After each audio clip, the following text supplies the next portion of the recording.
warahmatullahi wabarakatuh. Perkenalkan, nama saya Devi Rizka Amalia dari kelas BC72, NIM 184744124. Baiklah, kali ini saya akan membahas mengenai materi multikulturalisme dan pluralisme. Baiklah, pertama kita akan membahas mengenai konsep dasar pluralisme. What is pluralisme? Pasti kita sering mendengar kata pluralisme. Jadi, pluralisme dalam bahasa Inggris berarti pluralis yang terdiri dari dua kata plural atau beragam atau isme yang berarti paham, yang berarti paham atas keberagaman. Secara luas, pluralisme merupakan paham yang menghargai adanya perbedaan dalam suatu masyarakat dan memperbolehkan kelompok yang berbeda tersebut untuk menjaga keunikan budayanya masing-masing. Berdasarkan Webster Revised Unabridged Dictionary, arti pluralisme adalah pertama, hasil atau keadaan menjadi plural, dan yang kedua, keadaan seorang pluralis, memiliki lebih dari satu tentang keyakinan. Pluralis juga berarti kesediaan untuk menerima keberagaman atau pluralitas, artinya untuk hidup secara toleran pada tatanan masyarakat yang berbeda suku, golongan, agama, adat, hingga pandangan hidup. Pluralisme mengimplikasikan pada tindakan yang bermuara pada pengakuan kebebasan beragama, kebebasan berpikir, atau kebebasan mencari informasi. Sehingga untuk mencapai pluralisme diperlukan adanya kematangan dari kepribadian dan atau sekelompok orang. Jadi dapat disimpulkan bahwa secara luas, pluralisme merupakan paham yang menghargai adanya perbedaan dalam suatu masyarakat dan memperbolehkan kelompok yang berbeda tersebut untuk tetap menjaga keunikan budayanya masing-masing. Selain itu, dalam konsep pluralisme, kelompok-kelompok yang berbeda memiliki kedudukan yang sama. Poin yang kedua, yaitu membahas mengenai kebudayaan. Mengenai kebudayaan, tentu saja kita tidak asing dengan kata kebudayaan, karena di Indonesia kita memiliki beraneka macam kebudayaan sesuai dengan daerah dan provinsi masing-masing. Kebudayaan pada dasarnya merupakan segala sesuatu yang dihasilkan oleh akal budi manusia dengan tujuan untuk mengolah tanah atau tempat tinggalnya, dan dapat pula diartikan segala usaha manusia untuk dapat melangsungkan dan mempertahankan hidupnya di dalam lingkungan. Budaya bisa diartikan sebagai himpunan pengalaman yang dipelajari dan mengacu pada pola perilaku yang ditularkan secara sosial yang merupakan kekhususan kelompok sosial tertentu. Menurut Casing, selanjutnya pengertian kebudayaan yang kedua, yaitu kebudayaan berasal dari bahasa Sanskerta yang berarti budaya, yang merupakan jamak kata budi yang berarti akal. Sedangkan kebudayaan diartikan sebagai hal-hal yang bersangkutan dengan akal atau budi. Jadi kebudayaan adalah kompleks yang mencakup pengetahuan, kepercayaan, kesenian, moral, hukum, adat istiadat, dan lain. Kemampuan-kemampuan serta kebiasaan-kebiasaan yang didapatkan oleh manusia sebagai anggota masyarakat. Jadi dapat disimpulkan bahwa kebudayaan adalah sesuatu yang akan mempengaruhi tingkat pengetahuan dan meliputi sistem, ide, atau gagasan yang terdapat dalam pikiran manusia. Sehingga dalam kehidupan sehari-hari, kebudayaan itu bersifat abstrak.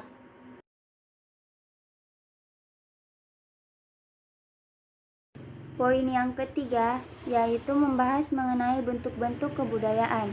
Pada dasarnya, bentuk-bentuk kebudayaan terbagi menjadi beberapa bentuk.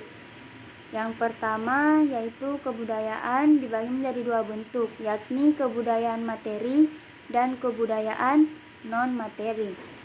Yang pertama yaitu kebudayaan materi, terdiri atas benda-benda hasil karya dari suatu kebudayaan yang meliputi segala sesuatu yang diciptakan atau dihasilkan oleh manusia dan mempunyai bentuk yang dapat dilihat dan diraba dan memiliki nilai lisan.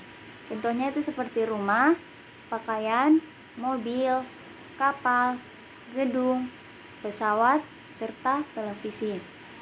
Dalam kenyataan kehidupan bermasyarakat, antara wujud kebudayaan yang satu tidak dapat dipisahkan dengan wujud kebudayaan yang lain.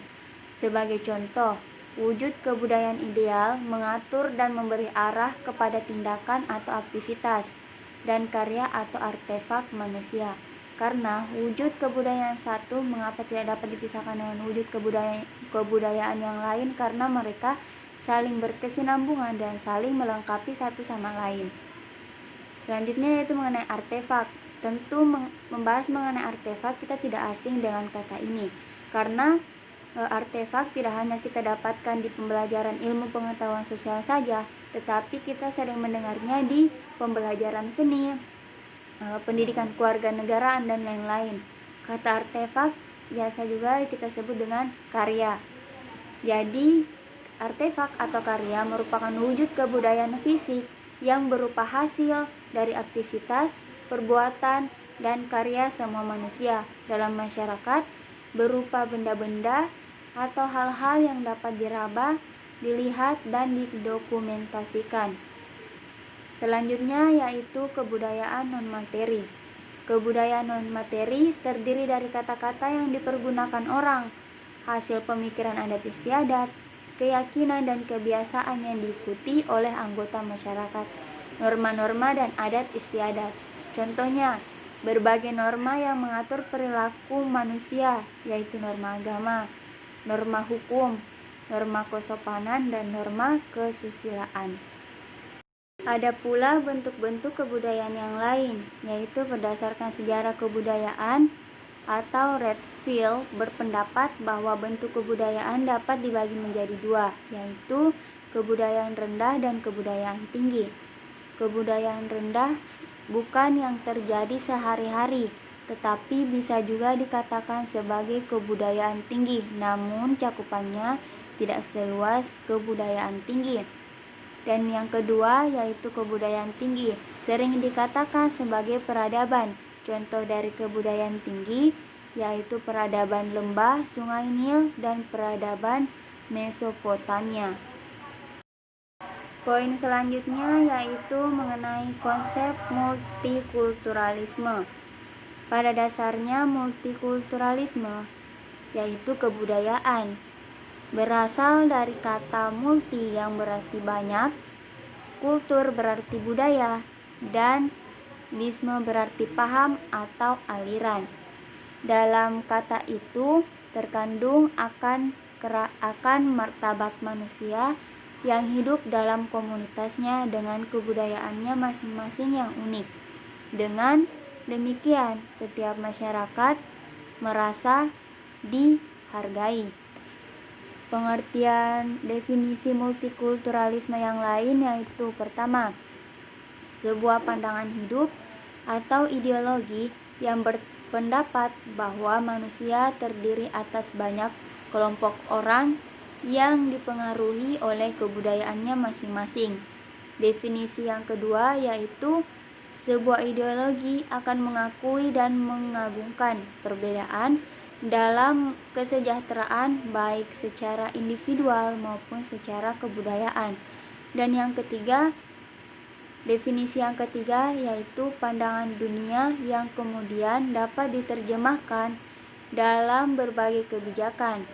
Kebudayaan yang menekankan tentang penerimaan terhadap realitas keagamaan, pluralitas, dan multikultural yang terdapat dalam kehidupan masyarakat.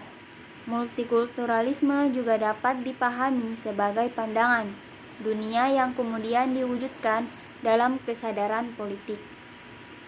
Poin yang terakhir yaitu penyebab perubahan sosial dan budaya.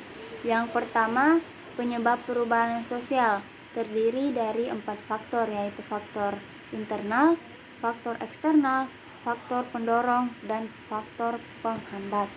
Yang pertama yaitu faktor internal adalah faktor yang melandasi terjadinya suatu perubahan dari dalam diri masyarakat itu sendiri. Faktor internal itu sendiri meliputi bertambah atau berkurangnya penduduk, penemuan-penemuan baru, pertentangan masyarakat, konflik sosial, terjadinya pemberontakan atau revolusi. Yang kedua, faktor pendorong di sini dapat berupa kontak dengan kebudayaan lain. Sistem pendidikan formal yang maju, sikap menghargai hasil karya seseorang dalam keinginan untuk maju, toleransi, sistem pelapisan masyarakat yang terbuka, penduduk yang heterogen, ketidakpuasan masyarakat terhadap bidang-bidang kehidupan tertentu, orientasi ke masa depan, dan adanya nilai bahwa manusia harus berikhtiar untuk memperbaiki hidupnya. Faktor selanjutnya yaitu faktor penghambat. Faktor penghambat terjadinya perubahan sosial bisa terjadi karena beberapa hal, yaitu lantaran kurangnya hubungan dengan masyarakat lain, perkembangan ilmu pengetahuan yang terhambat atau terlambat, sikap masyarakat yang masih mengagungkan tradisi masa lampau dan cenderung konservatif, adanya kepentingan yang sudah tertanam kuat atau vested interest, yaitu selanjutnya rasa takut akan terjadinya kegoyahan pada integrasi kebudayaan, prasangka terhadap hal-hal buruk atau asing terutama yang datang dari barat, hambatan-hambatan yang bersifat ideologis, kebiasaan tertentu dalam masyarakat yang cenderung sukar diubah karena sudah mendarah daging, dan nilai bahwa hidup pada hakikatnya buruk dan tidak diperbaiki. Selanjutnya itu faktor eksternal adalah faktor yang melatar belakangi terjadinya perubahan sosial dari lingkungan sekitar masyarakat, misalnya lingkungan fisik yang ada di sekitar manusia, peperangan, dan pengaruh kebudayaan masyarakat. Sedangkan penyebab perubahan kebudayaan tidak jauh sama persis dengan penyebab perubahan sosial, karena membahas mengenai sosial dan kebudayaan, mereka saling berkaitan satu sama lain dan mereka juga saling berkesinambungan. Jadi faktor penyebab kebudayaan yaitu terbagi menjadi 2 saja, yaitu faktor internal dan faktor eksternal. Faktor internalnya yaitu pertama, bertambah dan berkurangnya penduduk. Yang kedua, adanya penemuan baru. Ketiga, adanya pertentangan dalam masyarakat. Dan yang keempat, terjadinya pemberontakan. Sedangkan faktor eksternal yaitu bagi peperangan, perubahan alam, dan pengaruh kebudayaan yang tetap belajar walaupun keadaan sekarang kita diharuskan untuk melakukan secara via daring karena adanya wabah COVID-19. Sekian pembahasan dari saya mengenai materi pluralisme dan multikulturalisme. Apabila ada kekurangan, mohon dimaafkan. Wabillahi taufik wal hidayah. Wassalamualaikum warahmatullahi wabarakatuh. I need somebody who can love me at my worst.